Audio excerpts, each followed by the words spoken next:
Oi, tudo bem? Começa aqui a revista da Câmara. Em menos de meia hora, um resumo das principais notícias da semana e reportagens especiais. Dá uma olhada no que a gente preparou para você no programa de hoje. Deputados aprovam a constitucionalidade de uma proposta que permite a exploração econômica de terras indígenas. Para seguir em frente, a proposta precisa ser analisada por uma comissão especial, que o presidente da Câmara pode não criar. Reuniões e muita movimentação em Brasília em busca de recursos para investir na Amazônia. Uma das propostas é usar dinheiro resgatado pela Operação Lava Jato. No resumo da semana, você vai ver que líderes do governo negociam o que será vetado pelo presidente Jair Bolsonaro na lei de abuso de autoridade aprovada pelo Congresso e que o Congresso derrubou o veto do presidente Bolsonaro para penas mais duras para quem divulgar notícias falsas. Agora, repassar fake news pode dar de 2 a 8 anos de prisão. Uma reportagem especial mostra a expectativa de produtores artesanais com a regulamentação do selo arte. Com ele, o consumidor vai ter garantia de que os métodos de produção são tradicionais.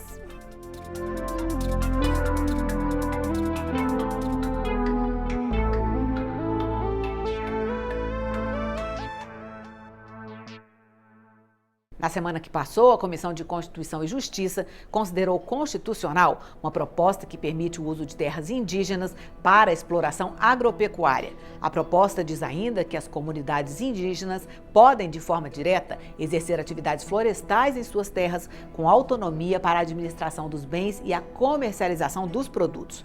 Para seguir em frente, a proposta depende da criação de uma comissão especial, o que pode não acontecer, como mostra a repórter Sandra Amaral. O artigo 231 da Constituição Federal foi um marco no reconhecimento dos direitos indígenas. Foi essa cláusula que estabeleceu aos índios a posse das terras tradicionalmente habitadas por eles. Também foi o artigo 231 que garantiu o direito à diferença. Os povos indígenas têm liberdade para viver de acordo com suas tradições e de não serem assimilados por outras culturas. O artigo 231 também assegura às etnias a opção de utilizar suas línguas e processos próprios de aprendizagem por meio da educação escolar indígena. Mas o artigo da Constituição que garante todos esses direitos aos povos indígenas pode mudar. Nesta semana, a Comissão de Constituição e Justiça da Câmara aprovou a admissibilidade de uma proposta de emenda à Constituição sobre atividades agropecuárias e florestais em terras indígenas. Segundo a proposta, as comunidades indígenas podem, de forma direta, exercer atividades agropecuárias e florestais em suas terras, com autonomia para a administração dos bens e a comercialização dos produtos. Eu quero abrir a possibilidade que o índio, querendo, possa ter o mesmo direito que eu branco tenho, de ir a um fundo constitucional, no Banco Oficial, buscar o fomento, porque depois da PEC aprovada em plenário, ele poderá, o que ele não pode hoje, fazer a emissão de uma inscrição estadual no governo do Maranhão, por exemplo. O cacique Raimundo Carlos, da etnia Guajajara, comemorou. Segundo ele, muitas tribos ficam reféns, dependem da assistência do governo para garantir a sua subsistência. Para ele, a mudança vai permitir às aldeias maior liberdade econômica. Foi uma grande felicidade, eles vão ter dias melhores a partir de hoje, com essa notícia de votação, de eles produzirem, porque já chega de estar pedindo esmola. Nós queremos é trabalhar, produzir, desenvolver e tirar o nosso povo de estado de miséria. Mas a proposta é polêmica e outras etnias são contra a mudança constitucional. Nosso povo, a maioria, nós somos agricultores familiares, então nós temos agricultura de subsistência e o excedente nós vendemos na cidade. Nós temos também firmados parcerias com o PAA, que é o Programa de Aquisição de Alimentos. Nós vendemos as nossas mercadorias agrícolas para a prefeitura, no caso para a merenda escolar.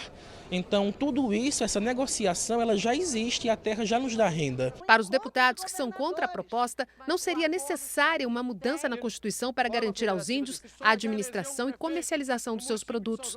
Bastava mudanças em leis ordinárias para que eles pudessem ter acesso à inscrição estadual e empréstimos bancários, por exemplo.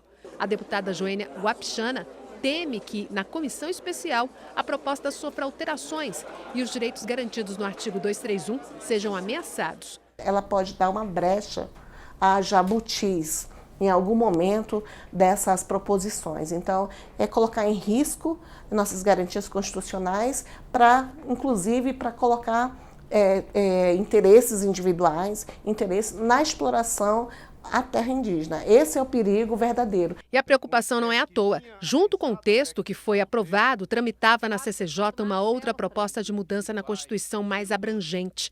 A PEC 343 permitia parcerias entre a FUNAI e brasileiros não índios para a exploração agropecuária, mineral e hídrica em terras indígenas. O texto diz que o responsável por fazer o arrendamento seria a FUNAI, seria o órgão indigenista.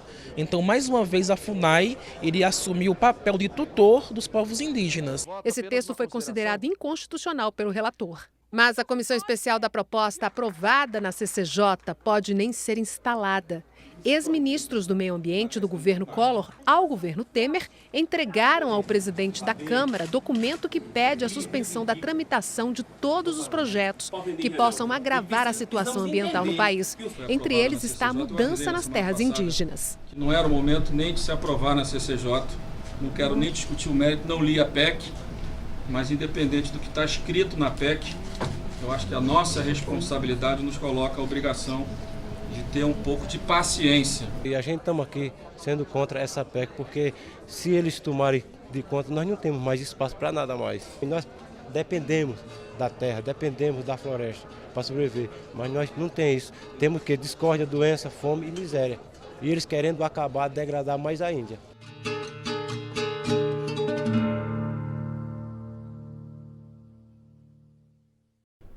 Foi uma semana de muitas reuniões aqui em Brasília para cobrar soluções do governo com relação às queimadas na Amazônia. Uma das propostas em discussão é o uso de dinheiro recuperado pela Operação Lava Jato para fortalecer o meio ambiente. O presidente da Câmara, Rodrigo Maia, se encontrou com o ministro do Supremo Tribunal Federal, Alexandre de Moraes, com o presidente do Senado, Davi Alcolumbre, e com governadores da região norte. Os representantes dos estados da Amazônia Legal querem que, via projeto de lei, parte dos recursos recuperados pela Operação Lava Jato seja investido na preservação da Amazônia. Tem proposta do parlamento, já unificada entre a Câmara e o Senado, tanto que os dois presidentes participaram agora da reunião. Então, essa proposta é de 1 bilhão para a parte ambiental e Amazônia, não para os estados, certo? 200 seria para descontingenciar um recurso do meio ambiente, mais 400 também para o governo federal aplicar nessa área e apenas 400 seria para os estados. Também foi lançado o Fórum Nacional em Defesa da Amazônia. O objetivo é fortalecer as políticas de proteção da floresta, recuperando o marco regulatório ambiental no Brasil.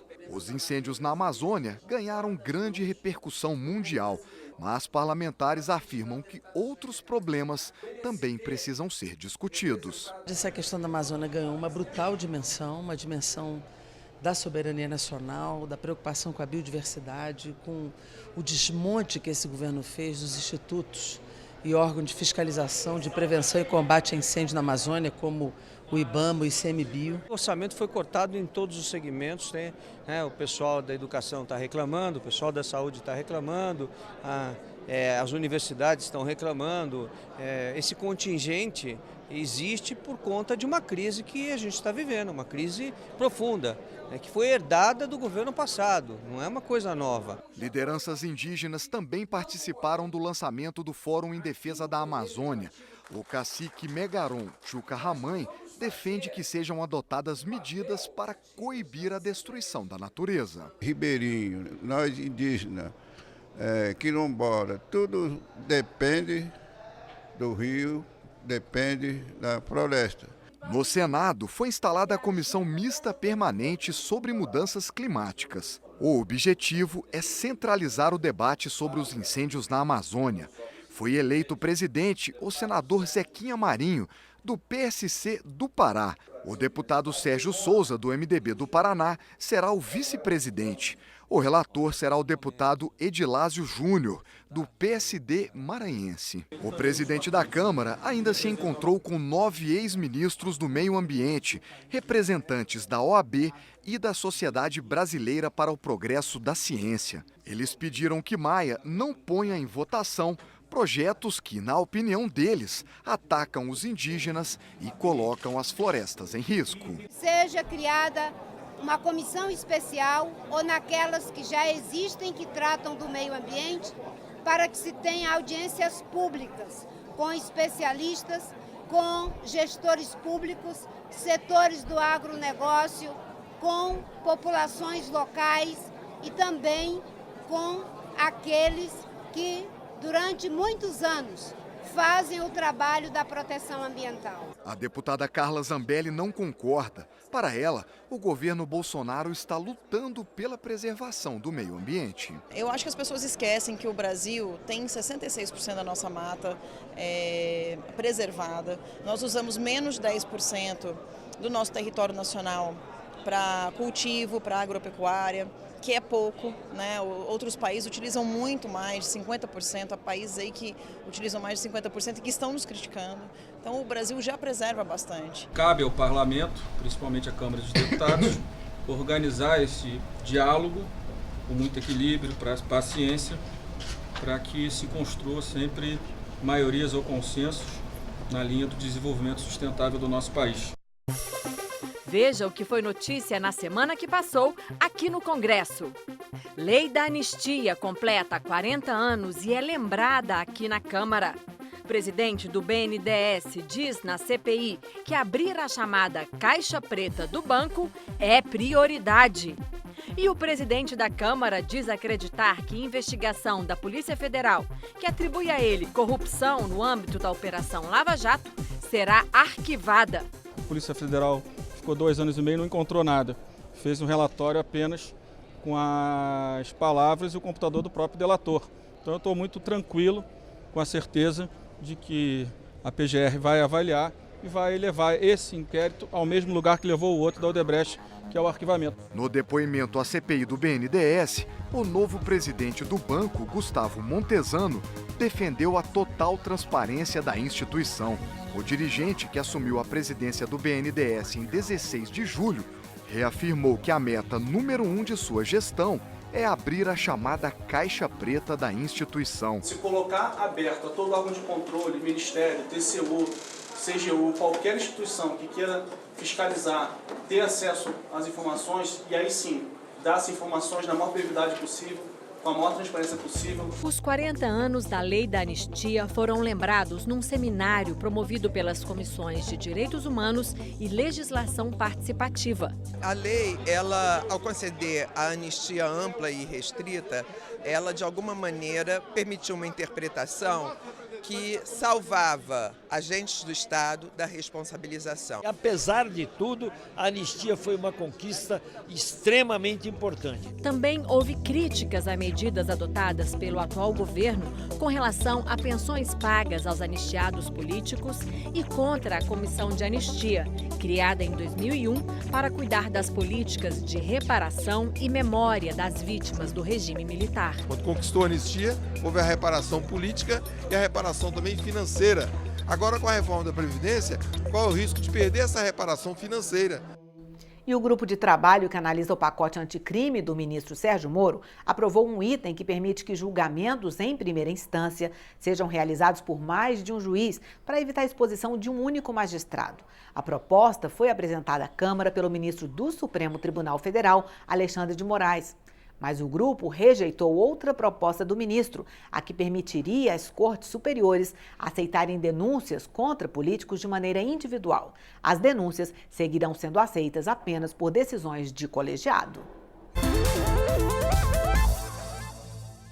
2 documentos diferentes foram encaminhados para o Congresso nesta sexta-feira pelo Poder Executivo. O Plano Plurianual, o PPA, é previsto na Constituição e declara o conjunto de políticas públicas para um período de 4 anos. Já o Orçamento da União para 2020 é o projeto de lei que faz estimativa das receitas e autoriza a realização de despesas da administração pública. O presidente da República é quem encaminha aqui para o Congresso essas 2 matérias. As propostas podem ser alteradas por deputados e senadores na Comissão Mista de Orçamento e em sessão conjunta do Congresso. Depois de aprovados, os projetos seguem para o aval da Presidência da República para só então se transformarem em lei. De acordo com a proposta entregue no final da tarde desta sexta-feira, a previsão do crescimento do Produto Interno Bruto será de 2,17% no ano que vem. A estimativa de gastos não obrigatórios do governo ficou 13 bilhões a menos do que a deste ano. O salário mínimo para 2019 não terá aumento real, apenas a reposição da inflação, ficando em R$ 1.039. Outras notícias que foram destaque no resumo da semana: falta de dinheiro para bolsas de pesquisas e ameaças de cortes. E vetos à lei do abuso de autoridade aprovada no Congresso. Os líderes do governo dizem o que pode ser barrado pelo presidente Jair Bolsonaro. Aquele que diz respeito à questão da identificação do policial, a necessidade do policial se identificar quando da prisão de alguém, o uso de algemas. Alguns tipos penais que estavam muito abertos e que causariam muita dificuldade para a atuação do promotor, do juiz, e a questão da criminalização de certas violações às prerrogativas dos advogados. O presidente até disse, olha, eu estou ali entre a cruz e a espada, né? Não adiantou que vai vetar, mas nós sabemos que ele vetará alguns pontos ali. O ministro Sérgio Moro participou, falou, deixou muito claro que ninguém defende abuso de autoridade de maneira alguma, mas que a nossa intenção tem que ser sempre a de dar liberdade de investigação e punição. A Comissão de Ciência e Tecnologia debateu em audiência pública a atual situação orçamentária do Conselho Nacional de Desenvolvimento Científico e Tecnológico, o CNPq. O órgão tem um déficit de R$ 330 milhões referentes ao pagamento das bolsas de mestrado, doutorado e iniciação científica. Na audiência, o secretário executivo do Ministério da Ciência e Tecnologia explicou que não houve contingenciamento das bolsas e garantiu que o governo não vai cortá-las e que vai trabalhar para buscar os recursos que ainda faltam para os bolsistas em 2019. Hoje, o custo mensal dessas bolsas gira em torno de R$ 82 milhões.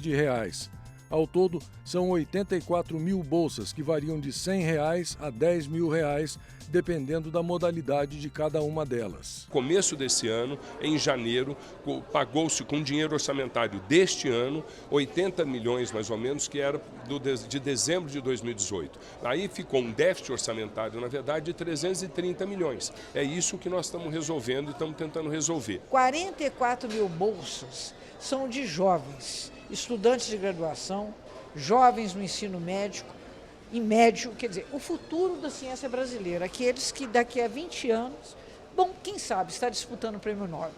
Para isso é necessário que a gente não corte o investimento na base, na raiz. O projeto de lei de reforma dos militares aumenta dos atuais 30 para 35 anos o tempo de trabalho necessário para que os integrantes das Forças Armadas possam requerer os benefícios. Na transição, o projeto obriga os militares a trabalharem 17% a mais do que o tempo que faltar para o início do recebimento do benefício. Para os demais trabalhadores brasileiros, esse pedágio é de 100%. Ao contrário dos demais trabalhadores, os militares vão manter a integralidade, ou seja, o direito de receber o benefício idêntico ao último salário. Os militares também mantêm o direito à paridade, ou seja, o direito de ter o benefício aumentado na mesma proporção dos aumentos de quem está na ativa. A reforma da Previdência dos militares gera uma economia de cerca de R$ 96 bilhões em 10 anos. Porém, com os benefícios que essas carreiras passarão a receber, o projeto cria despesas de R$ 86 bilhões no mesmo período. Isso tudo somado dá uma folga orçamentária para o governo federal de mais de 10 bilhões de reais ao longo de 10 anos. E isso foi importante no nosso processo de negociação com as Forças Armadas, e isso vai ser sempre levado em consideração em qualquer negociação. O deputado Vinícius Carvalho, relator da proposta, afirma que o objetivo é votar o texto na comissão até o fim de setembro. Segundo ele, a tendência é de que o projeto inclua as polícias militares e os bombeiros de todo o país na proposta de reforma da Previdência das Forças Armadas. Numa semana marcada por obstruções no plenário do Congresso, saiu apenas uma decisão. Foi derrubado um veto do presidente Jair Bolsonaro e o compartilhamento de fake news vai dar mais tempo de cadeia. O repórter Cid Queiroz acompanhou. A falta de consenso dificultou as decisões na sessão do Congresso na quarta-feira. Deputados e senadores esbarraram na apreciação de vetos presidenciais e não conseguiram avançar na votação da Lei de Diretrizes Orçamentárias. Por trás do imbróglio, as emendas de bancadas e o remanejamento de recursos do orçamento para atender às emendas individuais. Sem acordo para a LDO, deputados e senadores se concentraram na apreciação de vetos do presidente da República a leis aprovadas pelo Congresso. Entre outros dispositivos, o presidente Bolsonaro vetou as seguintes matérias aprovadas pelo Congresso: a franquia das bagagens em viagens aéreas, a lei que considera crime eleitoral o compartilhamento de notícias falsas, a regulamentação do comércio de queijo artesanal e normas para a proteção de dados pessoais. Dos 14 vetos, os parlamentares só apreciaram 4 e derrubaram um: o veto de Bolsonaro à criminalização das fake news. Pela primeira vez na história dessa casa, eu vejo a esquerda votando para lotar os nossos presídios. Isso, aquele que fizer hoje qualquer fake news, ele vai para a cadeia. O PSL votou contrário a punir os criminosos, porque ele disse que é crime, eu concordo com ele, fake news. E o PSL, quem diria, hein, votou contra punir criminosos. Outro veto do presidente Bolsonaro, que ainda vai ser analisado pelo Congresso, é sobre itens da lei que cria o selo arte. Mas esse item não altera substancialmente a lei que já está em vigor. Aprovado pelo Congresso em 2018 e regulamentado em julho deste ano, o selo tirou da clandestinidade delícias artesanais consagradas, como o queijo canastra de Minas Gerais, a carne de sol do Nordeste e os embutidos da região Sul. O Cid Queiroz foi conferir como a nova lei foi recebida pelos produtores. Em todo o mundo, receitas artesanais afirmam a identidade de seus povos e movimentam a economia, gerando emprego e renda. Mas no Brasil, produtos como a carne de sol nordestina, os embutidos da região Sul e o queijo canastra de Minas Gerais estavam condenados à clandestinidade. São muitas legislações, a do município, a do estado, a federal, a que permite exportar, a que não permite exportar. E tudo isso limita o trânsito desse queijo, desse produto tão rico. Os queijos da Serra da Canastra, aqueles queijos todos clandestinos, ilegais, viajaram clandestinamente para a França nas malas de bagagens e lá ganharam os primeiros prêmios, as primeiras medalhas. Alguns deles ainda hoje ficaram famosos pela conquista dos prêmios na França. E aqui, mesmo em Minas Gerais, eram queijos clandestinos. Para tirar esses produtos da ilegalidade, a Câmara aprovou uma lei ano passado criando um selo especial para produtos artesanais, o Selo Arte. Esse selo, na verdade, é uma identidade para poder dizer que por trás desse selo tem uma família, tem uma tradição, tem uma cultura. Ali estão mantidas as boas práticas de processamento, porque tem a vistoria da Prefeitura Municipal e, naturalmente, isso possa chegar à mesa dos nossos consumidores. A lei que instituiu o Selo Arte permite a comercialização interestadual de produtos alimentícios produzidos de forma artesanal, com características e métodos tradicionais ou regionais próprios, desde que submetidos à fiscalização de órgãos de saúde públicas dos estados e do Distrito Federal.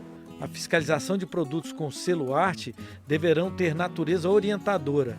Além disso, as exigências para o registro deverão ser adequadas às dimensões do empreendimento e os procedimentos de registro deverão ser simplificados. De acordo com o decreto que regulamenta a lei, publicado em julho deste ano, a concessão do selo arte caberá aos estados, que repassarão ao Ministério da Agricultura para serem incluídos num cadastro nacional de produtos artesanais. Para ser considerado artesanal, o uso de ingredientes industrializados deve ser restrito ao mínimo necessário, sendo vedada a utilização de corantes, aromatizantes e outros aditivos. As matérias-primas devem ser beneficiadas na propriedade onde a unidade de processamento estiver localizada ou devem ter origem determinada. e as técnicas e os utensílios adotados devem ser predominantemente manuais em qualquer fase do processo produtivo. O Selo Arte vai desburocratizar o registro de produtos artesanais, ampliando as oportunidades para milhares de pequenos negócios. Isso vai exigir que o produtor melhore a qualidade dos seus produtos, investindo na qualificação profissional e na melhoria de suas instalações. Em contrapartida, eu preciso, para ter essa qualidade, eu preciso de estrutura, né? E são estruturas caras, então é necessário que haja um aporte de investimento para quem demonstre que tem a capacidade e que queira, né? Ou se não tem, que queira adquirir essa capacidade para que possa fazer um produto com qualidade. Todos os dias tem queijeiro dando um jeito, procurando uma forma, estudando um jeito de dar identidade e complexidade para o seu queijinho. Assim. E isso tá... Cara, toda semana chega alguém aqui me mostrando um queijo, perguntando como é que pode melhorar, me pedindo algum tipo de ajuda, ou eu encaminho para alguém que saiba mais que eu, porque eu também estou aprendendo. Então eu estou vendo esse movimento acontecendo. E é lindo, porque é nosso, é tudo nosso, né? Nossa característica.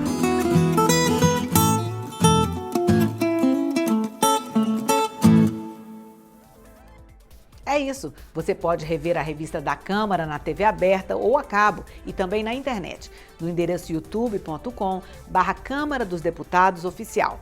Espero você no próximo programa. Tchau!